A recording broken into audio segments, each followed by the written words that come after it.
একটা খেলার মাঠ। এ যুবক ভাই, এ বৃদ্ধ মা বোনরা একটু মনোযোগ দিয়ে শুনো। ওই খেলার মাঠের ভিতরে অন্য অন্য বাচ্চারা খেলাধুলা করতেছে, একটা বাচ্চা খেলে না, দাঁড়ায় দাঁড়ায় মাঠের কিনারায় কান্না করে। স্বাভাবিকত কোনো বাচ্চা কান্না করলে মানুষের দিনের ভিতরে মায়া লাগে, কেন বাচ্চাটা কান্দে? কথা কান ঠিক নিন। আমি ঢাকাতে যে মাদ্রাসায় চালাই, আমার মাদ্রাসায় চাঁদুরি 3 ছেলে আছে। মাঝে মাঝে বৃহস্পতিবার দেখি চোখের কোটায় পানি টল টল করে আর কান্না করে।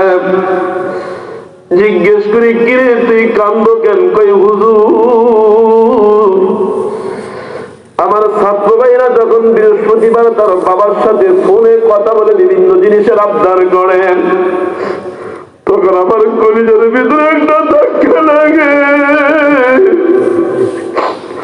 ওদের বাবা আজ ওরা ফোনে কথা বলতে পারে, আমার বাবা নাই, আমিও তো ফোনে কথা বলতে চাইলেও পারি না। এই ছেলেদের বাবাদের কাছে ছেলেরা কত কিছু আবদার